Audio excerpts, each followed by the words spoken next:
Yo, what's up, you guys? It's AKOV here, and it is Throwback Thursday, which means I'm going to be revisiting releases from the past each week and then nominate some fellow producers to do the same. Thought this would be a pretty good way to get a bit of extra juice out of some previous releases that no one's heard of before.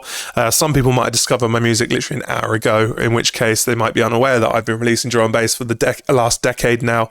And, you know, it can be pretty interesting for people to hear how things all started. So what a better place to start than the very beginning, which for me was 12 years ago. I was just coming out of my cringy bro step era. I was a massive dubstep fan. Skrillex was literally like my hero. That's a whole story for another time. I had a dubstep alias which was my main thing kind of before AKOV. I'm not going to reveal that to you guys yet because that is a whole other chapter, but let's just say at that point in time I wanted to reinvent myself, change my name, start producing a new level of music that I felt was going to take me to this like new level of production. So I changed my name to AKOV, which is simply the last four letters of my last name, Ushakov. And yeah, it's little did I know. Actually, I'll get into that a bit later, but I kind of made a blunder with the decision on how to write that. But yeah, I wanted to reinvent myself, and I kind of started to make drum and bass. I actually started to make house and techno, and I'm really glad I came out of that and started making drum and bass instead. But that's originally why I had the name AKOV. I wanted to make it something that was far less dubsteppy sounding, because my last name before that was terrible and sounded very dubsteppy. Again, I'll reveal that at another time. And yeah, so my first four tracks, I just started to produce them like purely made out of samples. Like things were so simple for me back then. Just had a few really crappy sample packs that I kind of accumulated like through piracy and how I was making like dubstep back then. Because a lot of them were dubstep sample packs and stuff. It was hard to find any good Neurofunk ones back then. 12 years ago, there wasn't really much on the market. I think the only thing then was like a June Miller sample pack, which I used extensively in this. And yeah, I mean, at the time when trying to discover new music, I was only aware of it because of Skrillex being remixed by Noisia. And through that, I found Spore and I think Maztec, a few other people. But there was only one place for me to find new music when it came to Neurofunk, and that was on YouTube. And those that know, Neurofunk Grid was the place. Sadly, the channel doesn't exist anymore. I mean, it technically exists, but it doesn't. I think the last upload that was like 4 years ago. But this place was a gold mine. Like, for me, I was just mind blown how all of these like underground, unheard of artists had such a high level of production. It was really, really influential for me.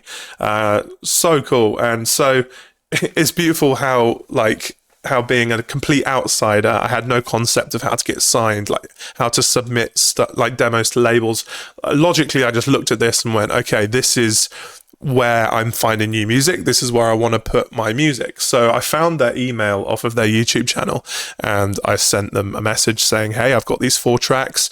Can you just upload them to your YouTube channel? I don't know what I was expecting. Like, I don't know if I expected them to reply, but they did reply and they said, sure, no worries. We're doing a series where we're releasing artists for free, just doing free downloads, and we'd love to put your tracks on there. And that was pretty much the beginning of all of it. That was my Construct EP. Like, this is so nostalgic for me to look at all this, like Impact, Talents Mix. Yeah, so this is what it was. They were putting out some kind of like stuff for unsigned artists, and God, those colours. And here it is, 11 years ago, the AKOV Construct EP.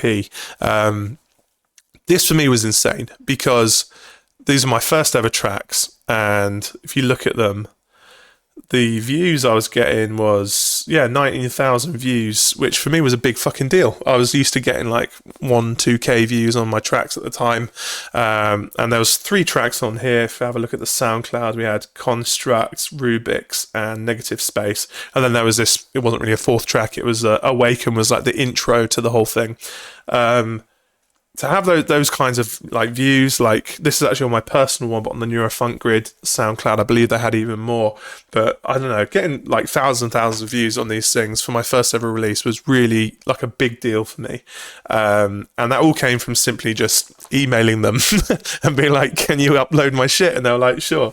So that was great. That really kickstarted shit for me. And I felt like I got all of the people that I know and everything all the gigs that I've played have all stemmed from this one release, which was really crazy for me. But yeah, I said I'd get back to you about the artwork and the blunder I made, because I wanted to make it kind of Russian. I made this artwork myself. I did graphic design at uni. Can you tell? And I wanted like a Russian bear on there, and I wrote, this actually says AKOV, but according to my Russian friends, which very kindly let me know afterwards, this Cyrillic thing here, letter actually is a D. So this says Dukov. So Dkov Construct EP. I fixed that pretty quickly a few releases down the line when enough people had let me know. I thought it just looked Russian. Got the fucking font off dafont.com, and it was like, it just said like foreign looking. That's so funny. But yeah, so my first few releases, apparently I was officially called Dkov. Pretty embarrassing blunder on my part. But yeah, so this started everything for me, man. It was so cool. And like, to look on the YouTube, like if I scroll down there and see, yeah, like this is really interesting. If I just move this so you can see it better. Liquefier UK, they were the collective that I was part of in Bristol at the time. They taught me how to DJ, because after this release came out, I started getting bookings. I didn't even know how to fucking DJ at that point. I was just a producer. So shout out to Sam Percival, who taught me how to DJ at my first ever gig, which is Liquefier. They don't exist anymore, sadly, but there was other artists part of there, like Ill Truth, who used to be called Despicable Youth, and a couple of others, couple of MCs and stuff. That was a pretty fun start to the whole thing. But yeah, down here as well, I remember I just discovered Joe Ford, and he had commented on this saying that it was good, and that was like a fanboy moment for me, because I think I just heard his EP that came out on Bad Taste, Behemoth, and something else fucking insane. And yeah, again, like getting any kind of feedback to any of your music so publicly and it being received well was just insane for me. And what I can say about the production of this, like I'd already mentioned, the whole thing was pretty much samples. I don't know why it sounded I don't know what resonated like with people about this. I guess it was like, I came in such an outsider with I didn't have any history behind me of drum and bass, so I didn't really know what was allowed and what wasn't, and that might have worked in my favour. I think that maybe I'd done all these weird little edits that sounded kind of original and fresh to people, because I didn't know you weren't allowed to do them, so that can be a really like positive side. Like this whole intro was really cinematic. Then I had a fucking didgeridoo in the intro, don't know what that was about, and then the drop was actually really deep comparatively to a lot of my stuff, and it had like all these kind of like weird little sound designy things. That was just me trying to make the most out of my samples, to be completely honest. And it sounded like it was complex, but it was pretty simple. I might do a deep dive and open up the project and show you guys. That could be kind of interesting. But yeah, I mean, I listened to this and it sounds really old, but I don't regret it. It doesn't sound like, I don't think it's a bad song. Like, styles have changed, things have got louder. I'm proud that was my first release that came out, and obviously really lucky that it was received so well. Another interesting thing is on the track Rubik's, which actually I think was a lot of people's, people preferred that one even more. The fucking vocal at the beginning of this is from Icebox, Omarion Icebox, which is an R&B song, and I'd taken that vocal to use in a house track. Like I said, I dabbled in a bit of house and garage before, and I just decided to stick it at the beginning of a drum and bass track instead, not really again having any idea how people in Eurofunk weren't using R&B vocals at the beginning.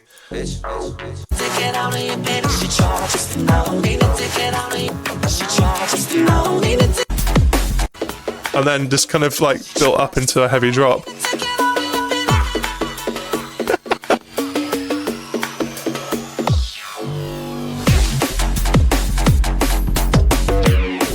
Yeah, and I don't know, I guess the beauty of just having no concept of what was allowed in drum and bass and then just doing it was probably what worked in my favour and why it kind of resonated with a lot of people. Negative Space was really, really deep. It was not Neurofunk at all, but it was kind of like the wild card of the 3 tracks, and I guess that's why they were happy to upload it.